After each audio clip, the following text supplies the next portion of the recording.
we are going to discuss the one of the most important topics here is the Archimedes' principle, and this is limited to the phenomena of buoyancy. You all must have experienced the phenomena of buoyancy.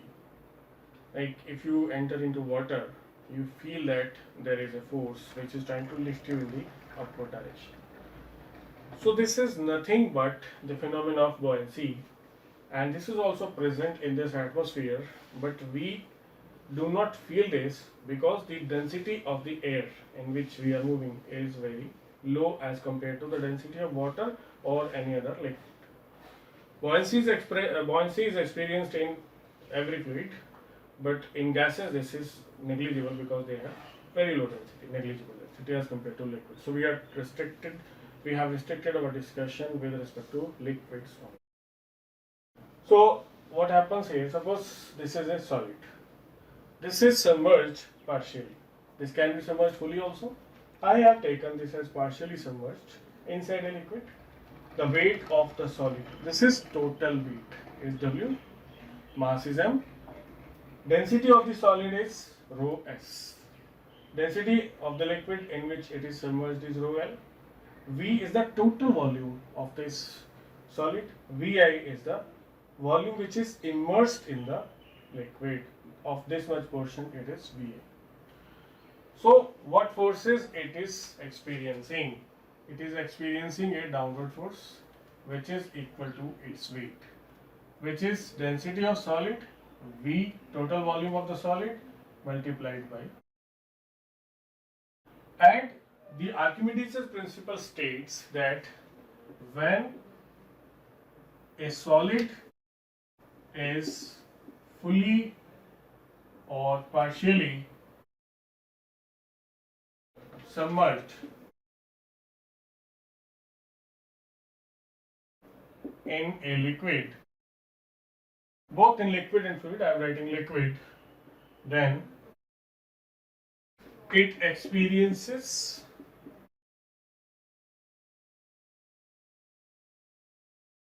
an upward force which is called buoyant force or buoyancy force, equal to weight of the liquid displaced. You can understand it by giving an example. Like if you want to enter in a train which is overcrowded, you will have to make your own space by pushing other people, and what they do, they will try to regain their position. So they will push you, and if in case of this solid, the liquid which is displaced by this volume either partially submerged this volume, or if it was fully submerged then total volume of the solid, that liquid will try to regain its position, and as a result it will push this in upward direction. So that is the buoyancy force is equal to, in equilibrium it is equal to the weight. So this buoyancy force upwards, Fb is volume of the liquid displaced. What is the volume of liquid displaced? Volume of the solid immersed, Vi, multiplied by the density of the liquid, because we have to take here the weight of the liquid displaced. So this is the mass of liquid displaced by G. If we have W equal to Fb, it is called equilibrium. The liquid will retain its position. If W is greater than Fb, weight is more than the upward buoyancy or thrust force, it will sink. This is also called thrust force. If W is less than Fb, then this will float. That is, it will come to the, and here it will float and remain at same position. So we can write that if from these two equations, if it has to remain in equilibrium, then rho S Vg is equal to rho L Vi into G. And the ratio of volume immersed to total volume is equal to density of solid by density of liquid. So this is called the Archimedes principle. So you can note it down. So you can see here, in continuation with the Archimedes principle, we have an object. The actual weight of this is suspended here with the help of a spring balance, which shows the reading W, which is the actual weight. And it is immersed in air inside a container. Air, it contains only air. There is no other fluid. So the buoyancy force is neglected. And it is kept on another weighing machine. This is the weighing machine. The reading of the weighing machine shows only the weight of this container. This reading is for the weight of this container, and it has nothing to do with the weight W, which is the actual weight of this solid which is suspended. The reason is the buoyancy force is negligible. And we know that the upthrust is equal to the actual weight minus apparent weight. Apparent weight, what is apparent weight? W apparent is, if I subtract the value of the thrust force or the buoyancy force or the upthrust from the actual weight, I will get the apparent weight. So as I told you that when a body is submerged fully or partially in a liquid, then the weight of the liquid displaced, a force is acting on the body in upward direction, which is equal to weight of the liquid displaced. The weight of the liquid which has been displaced tries to regain its position, or the volume of the liquid which has been displaced tries to regain its position, and this applies a force in upward direction which is equal to weight of the liquid displaced. That causes the upthrust, and as a result we feel that the weight of the body has been reduced. This is called the apparent weight. So apparent weight is actual weight minus upthrust. Now in second situation, what we have shown here is the solid, same solid has been suspended in the same container, and it is fully submerged inside a liquid. This is a liquid. The density of liquid is, say, rho L. Density of liquid. Rho S, density of solid. V is volume of solid. And arrangement is same. It is kept on another machine. Same machine. So here you can see that the reading of this machine increases, because now what it is measuring the weight of the liquid filled inside this also. Here it was measuring only the weight of the container. So weight of container plus weight of the liquid. So the reading of this machine increases. What happened to this? The reading of this machine is reduced, and this is because of the upthrust. Now actual weight is W in the upward direction remains same. Upthrust is acting in addition here in the opposite direction. So then effective weight is W minus F. Here it was W. So this apparent reading is less than this actual reading. So we know that upthrust is weight of the liquid displaced, which is equal to m into g. M is the mass of liquid displaced, that is equal to V into g. So V is the volume of liquid displaced. If it is fully submerged, then its volume, the liquid volume of liquid displaced is equal to volume of the solid. So V multiplied by density of the liquid.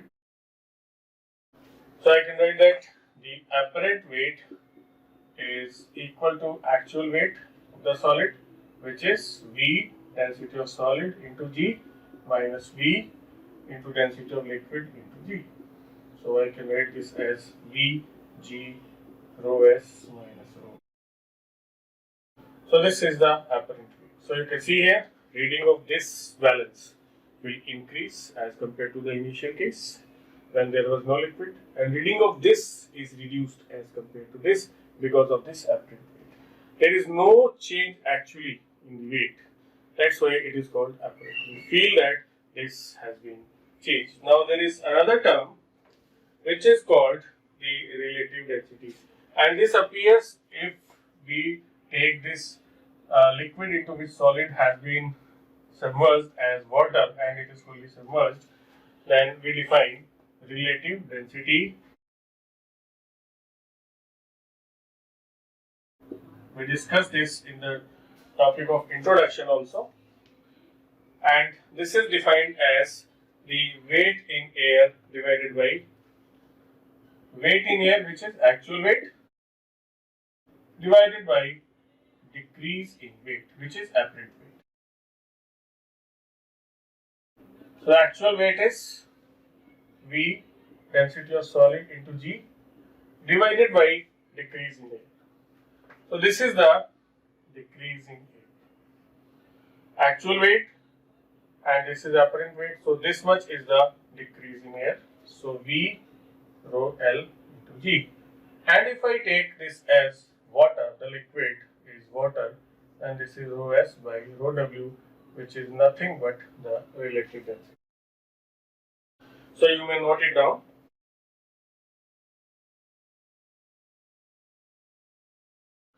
Now you can see we have a lift which is moving upwards with an acceleration A. And a body is kept here. Actually, we are talking about the liquids or the fluids. But I have taken a body which may also be a liquid in a container with total weight equal to W. The weight of the liquid, say here, is W. So there is a normal reaction, N acting in the upward direction, and N is nothing but the force with which this liquid or this body is pressing this surface. So N is the normal reaction. So if I apply the Newton's law of motion, net force is in upward direction. M is the mass of this body or this liquid, M into A, equal to net force in the direction of motion, which is N minus W. And W here is mg. So I can write that N is equal to M into. So we can write that the effective acceleration is g plus a. The effective acceleration is g plus a. If it is moving upwards with retardation a, then we will write here as g minus a. Suppose it is moving downwards with acceleration a. So I can write in this case m into a. So this is a dash. Let us take this as a, equal to net downward force, which is causing it to move in downward direction, W minus n dash. So n dash is W minus ma, which is m g minus a. So the effective acceleration is g minus a in this downward direction. So here you can see that the apparent weight of this is less than the actual weight because the acceleration is g minus a. And in this case, the apparent weight will be more than the actual weight. So I can write that g effective with a vector sign is the magnitude of g minus a. So if it is moving in upward direction, a will be the acceleration in upward direction. So it will be g plus a because g and a have opposite direction. This is the vector, so magnitude of this. And if it is moving in downward direction with acceleration a, it will be g minus a. Suppose a liquid falls. Liquid in a bottle. Liquid is contained in a bottle and bottle falls downward freely. In that case, we know that for a free falling body, A is equal to G. So G effective is equal to 0 in this direction. It means that no bubbles will be present. No bubbles will be seen in the bottle in this case. Bubbles are present because of the thrust force, the buoyancy force. There is a difference of force, weight and buoyancy force. That's why a net force is acting. so the bubbles are produced. And in case if you throw a bottle and there must be some space in it, so if it falls freely with this acceleration of equal to acceleration due to gravity g, in that case this will be 0 and there is no buoyancy force acting, so the bubbles will not be seen inside this bottle. So this is how we can apply the Newton's law of motion to a liquid kept inside a moving elevator. Here you have to keep in mind that if it is retardation here in place of acceleration, in that case a will be taken with minus sign. So it will be g minus a. If it is retardation, here it is acceleration.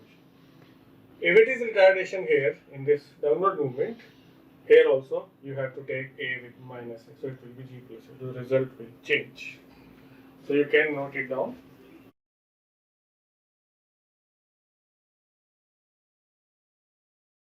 So you can see we have a question here based upon the Archimedes principle. So this is a container which is kept inside a lift and it contains a liquid in which a solid is submerged. Mass of solid is. The solid is tied to the surface of the container with the help of a string, and the lift is moving in upward direction along with this with acceleration. So the question is, if the initial tension in the string is T0, it is given here that the density of solid is less than the density of the liquid. Otherwise, there will be no tension in the string. Initial tension is T0, then what will be the tension in the system when it is moving up with acceleration T? So, solid density is rho s, liquid density is rho l, and density of liquid is more, that means the buoyancy force is more than the weight. Upthrust is more than the weight, that means the string is having tension. If I draw the free body diagram when the lift is stationary. So when the lift is stationary, the tension is T. So this is a free body diagram, this is the string, and the weight is in downward direction, thrust force is in the upward direction. So this string is being pulled by this weight in upward direction because there is a net upward force, as buoyancy force is more than the weight. Suppose the buoyancy force is, the weight is W of this block, its mass is M, mass of block M, and the buoyancy, the tension is acting in downward direction because this is pulling the string in upward direction and the string is trying to maintain its position. So the force applied by the string on this body is T0 in downward. This is when the system is stationary. So I can write for equilibrium, net force is 0 in upward or downward direction. So F is W plus T0, which is equal to M into G plus T0. This is the initial equation. Now, second situation is when the entire system is moving up. So it is moving with acceleration A, and suppose now the thrust force is F dash, the weight remains same, and the tension suppose now is T in downward direction. Thrust and tension, they are directly related to each other. So as the thrust changes, the tension also changes. We have to find what is the value of the tension. This is our first equation.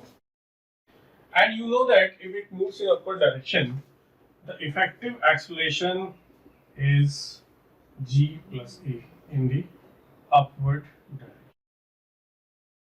So we know that force is equal to mass into acceleration. So F is equal to M into G. So I can write F dash is M into, as the force is directly proportional to the acceleration and constant of proportionality is mass.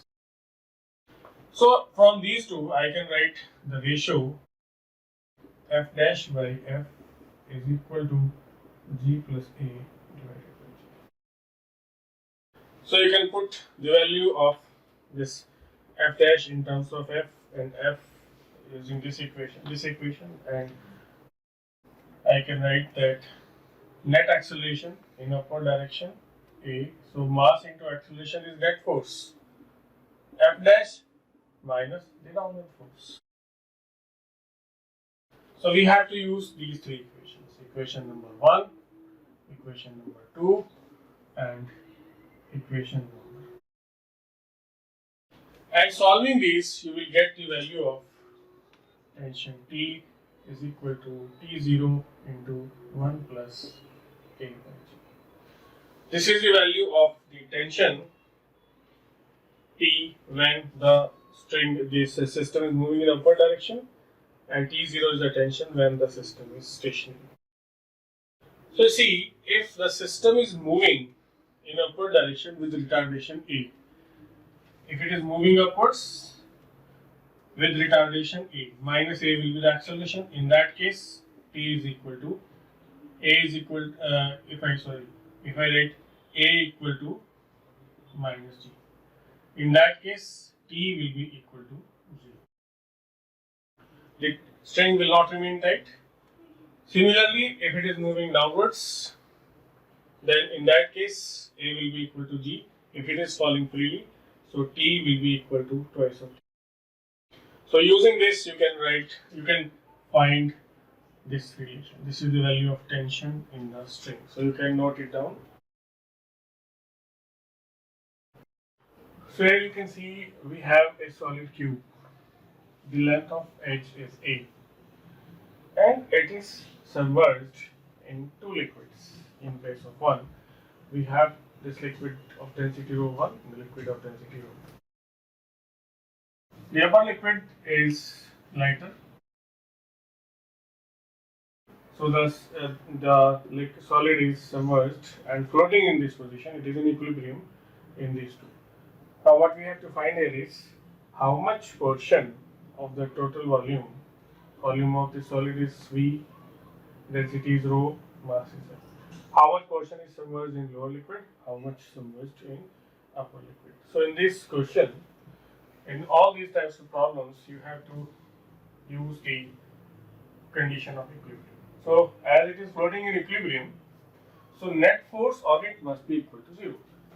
If I draw the free body diagram of this solid cube, its weight is acting in downward direction, and the buoyancy forces, because of the two liquids, they will always be acting in the upward direction. F1 is the buoyancy force due to the upper liquid. F2 is the buoyancy force due to the lower liquid. Some students have the confusion that when the liquid is pressing it from all the sides, then how is the buoyancy force acting in upward direction? So the answer is pressure in horizontal direction at every point is same. So there will be no net force in horizontal direction. And as this liquid has displaced this much volume of liquid 1, so that displaced liquid initially will apply force in upward direction. Similarly, this much portion has been submerged in liquid 2. So this much volume of liquid has been displaced, which will apply force in upward direction. So buoyancy force is always in upward direction. There should be no confusion. So for equilibrium, I can write W is equal to F1 plus F2. Now suppose X length is submerged in upper fluid of this total edge length A, and in downward fluid A minus X is the length. The second fluid A minus X is the length of the edge which is submerged. So we can write W is the weight. Weight is equal to mass into density into G. So V is the total volume, density of solid, which is rho I have taken, into G. The buoyancy force is equal to, in the first liquid, volume submerged V1. This volume is V1. This volume is V1. Into density of liquid 1 plus V2 is the volume submerged in lower liquid. Now you can put the values. V is a cube, volume of a cube, and V1 is area of base into height, and V2 is a square a minus x root 2 into g. From this we can find the value of x. So I can write a into rho is equal to x rho 1 plus a minus x into. From this we can get x is equal to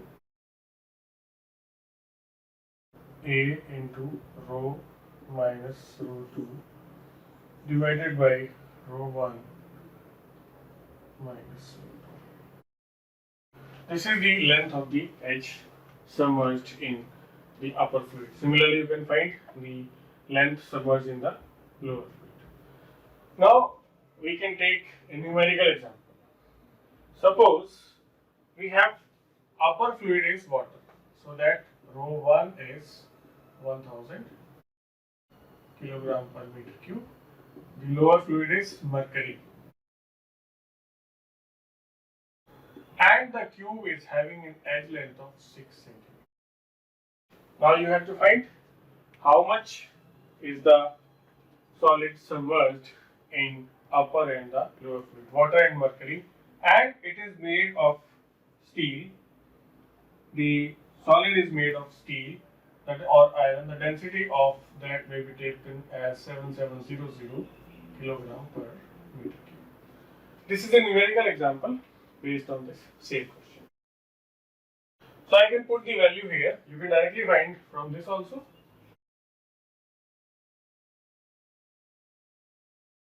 See that upper fluid is liquid is lighter than the lower. This is mercury. This is heavier. So edge of the length is 6 centimeter. So 0.06 meters. Density of solid is 7700. This is equal to x into 1000 plus A is 0.06 minus x is in meters, into density of lower fluid is 13,600. You can solve this to find the value of x, and remember that x is in water. So you will get the answer as x equal to 28 centimeters. So this much of this total edge length is submerged in water, and 60 minus 28, 32 centimeter is submerged in the liquid. From this you can also find the percentage of volume submerged in each liquid. So this is a very important concept and important question that may appear sometimes in the exam. So you can note it down. Here you can see in this question, we have a wooden block which is a cube of side 3 centimeter. It is submerged inside this container in a liquid. This is water, the density of which is 1000 kilogram per meter cube. And it is in such a position that it is just touching the lower surface of the spring. The constant of the spring is given 15 Newton per meter, and the lower part of the spring or lower end of the spring is connected to this container. Now it is in this position such that the spring is not compressed. It is just touching, floating this much depth submerged, and just touching this lower, this upper end of the spring. Spring is not compressed.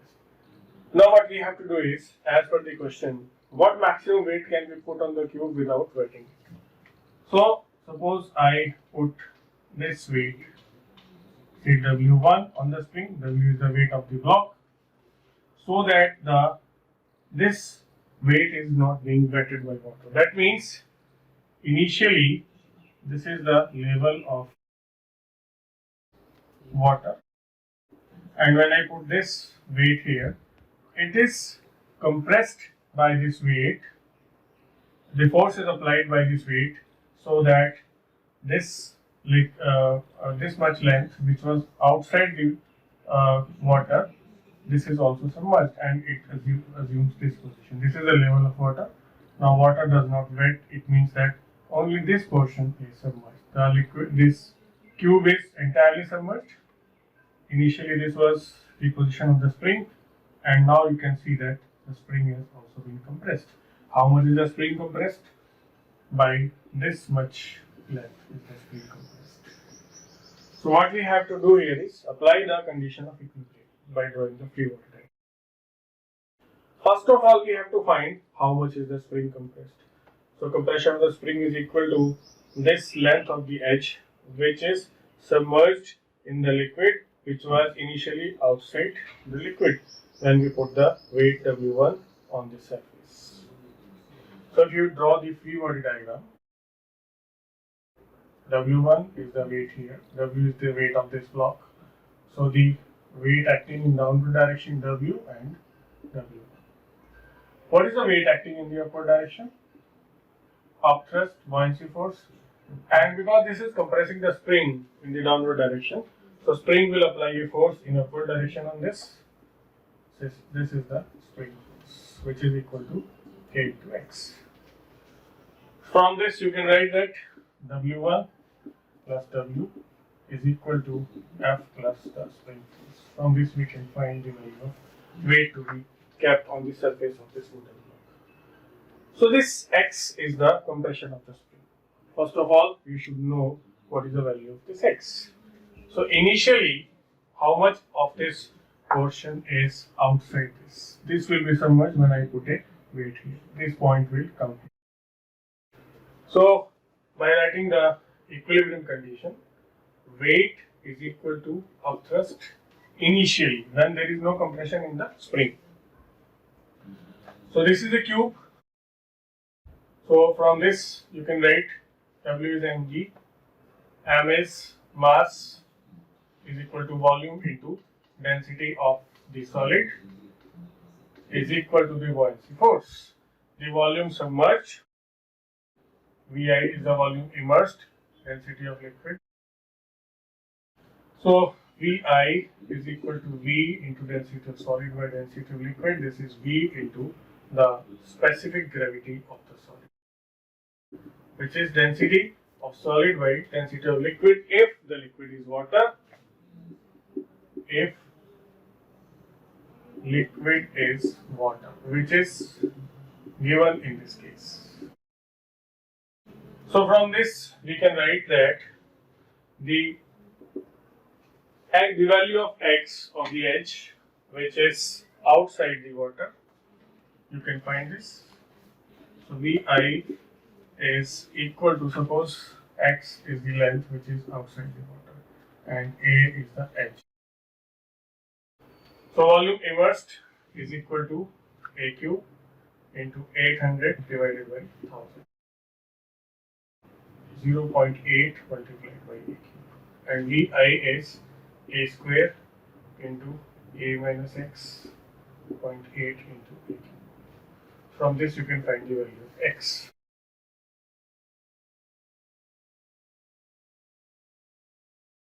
So A minus X is 0.8 into A. So X is equal to A minus 0.8, 0.2 into A. So this is equal to 0.2 into 3, 0.6 centimeter. Or you can directly write this value for a solid, like we have this cube here, submerged in only one liquid. The portion outside this is equal to the total volume multiplied by the specific gravity if it is contained in water. Or the length of this edge, which is outside this, is equal to this total length multiplied by the specific gravity. So specific gravity here is 800, the density of solid by density of water 1000. 0.8 multiplied by total length of this is 3 centimeter. 0.8 into 3, this is 2.4 centimeter, which is contained inside this. So X is 0.6 centimeter, and now we know that the spring will also be compressed by the same amount. So compression of the spring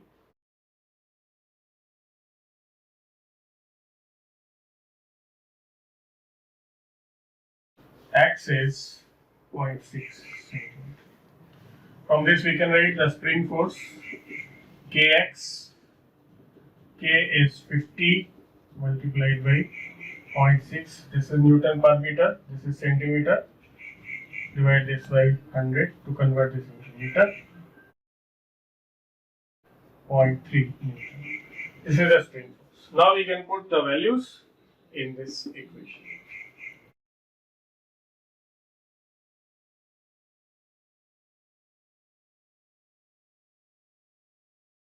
So W1 is equal to F plus Fs minus W. Buoyancy force plus spring force minus weight of the block.